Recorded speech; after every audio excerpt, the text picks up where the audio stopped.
Hello. So today I wanted to talk to you about details about shopping that my father taught me. So I'm going to divide this into two videos. One that is actually you going shopping to the supermarket, and one that is for general shopping. So before I continue, I wanted to tell you that my email is down below in case that you need to contact me. I do try to respond to all of the comments and stuff like that. I don't check my email that often. But also if you want to send an Amazon gift card, like I said before, if you send an Amazon gift card, I don't get any details from personal details from you, your email or whatever. I don't get anything. I just get like a first name, send you something, and that's it. So thank you for that. So anyway, continuing with this idea. When I was about 5, my father started teaching me how to do shopping and certain things. And the first thing that I learned was that you need to have a space for whatever it is that you're going to buy. This is important. If you buy things online, or if you buy things in the supermarket, on the store, and the mall, or whatever, and you come home, and there is not a place set up for that already, then you're going to make a mess. Not only that, but you're going to get, twice as much, because now that you are tired after you did the shopping, you are actually going to be like, okay, so what am I going to do with all of this? And then you are going to create a problem because you're going to keep buying without having a place set up, and then you're going to be accumulating things, and you might be even buying things, 2 times, 3 times, 4 times, even though you needed only one. For example, when you buy batteries, you're running around the house trying to find a battery because you don't have a battery organizer. So, having said that, my father also taught me about asking myself, what do you want to do with the item that you want to buy?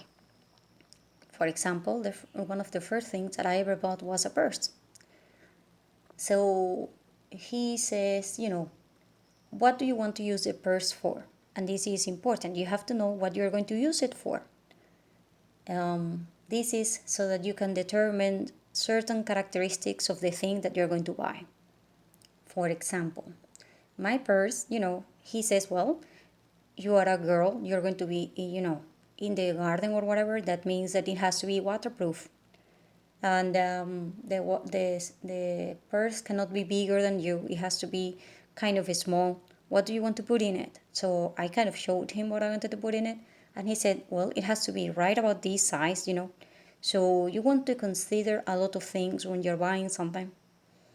And by the way, about this topic, you have to know that if you choose to buy it pink, it will be 2 times or 3 times the price of a black one. The reason being that it's a woman, the one who is buying it. I can tell you no other reason, but if something is pink, you have the same calculator, green and pink. The green, $1. The pink, $2.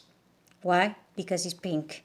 And we women like things because of the color and the shape. We are not used to the idea of buying things based upon only functionality. And we might need to get used to that idea, because do you really think it's worth it to pay 2 times or 3 times the price of something just because it's pink? And you might say, yeah. And I say, well, it all depends, because if you don't have that much money, then it's better to buy it just functional, and that's it. But like I said, you do certain things the way that you're supposed to do them, and you have to figure out what exactly do you want to do with that, and what exactly are the characteristics that you need in that thing for functioning. If how it looks is too important, then you put that one first. But if how it looks is not that important, then forget about how it looks. Just make sure that it has quality, that the quality that you require. So having said that, later on, I found out that you probably want to get, three things for organizing your shopping. Number one, can organizers. Quite frankly, not everybody has can organizers, but you probably want to get several can organizers because basically they will help you rotate your stuff without having to move it. And quite frankly, we are women. We don't like moving things around all day long, right? I mean, we have other things to do, and when things are in a mess, I mean, come on. So it's better if you just put it there, it rolls, and then you get it, and that's it. Plus, it will help, for the men that they can find nothing. If you have it in a can organizer, the men are going to probably find it easier. So get can organizers, get battery organizers, because batteries are one of those things that you absolutely must know where the hell they are.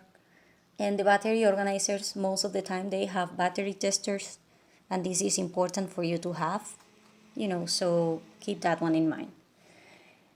And the third one is plastic bins with labels. Plastic bins can be anything from this thing, like this, see? This one is kind of like a makeup thing. I have it for something else, but just get plastic things and put labels on them so that you can know what the hell they are when you're looking for them. And then try to make them look fit neat into a closet or something. So you need a little bit of time investing in measuring the closet so that you can know what the size of the plastic bin is going to be. You need pen and paper so that you can write down those measurements.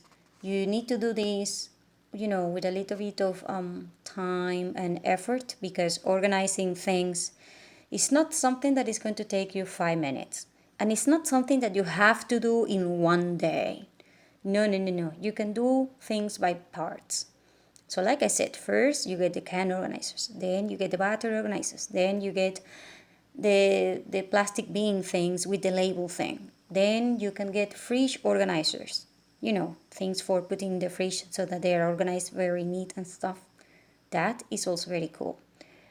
And then you can get car organizers, for your car. You have a lot of things to make, your car organized and clean and neat. So, you start by buying organizers. That is your first priority over buying the things that you are supposed to be buying. Because if you buy the organizer, then that thing that you are buying will have a home, and it's easier, and it will be protected, and you don't have to clean it. And then, it's just even easier to move, and everybody can find it at the same place.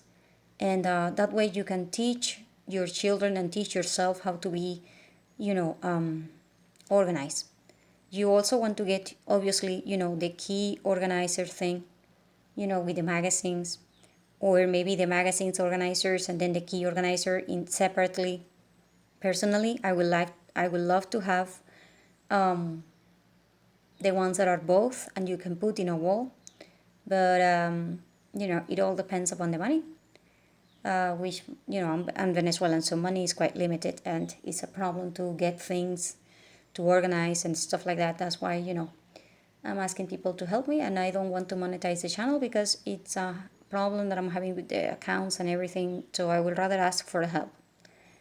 So anyway, moving on, you want to buy organizers. So either get a list about the things that you are definitely need to organize. You organize. Do you have a lot of sewing things? Then you need a sewing kit organizer. Do you have a lot of medicine? Then you need a plastic bin for medicines. Do you have a lot of shoes? Then you need a shoe organizer, and so forth. So just write down all of the things that you need to get organizers for, and then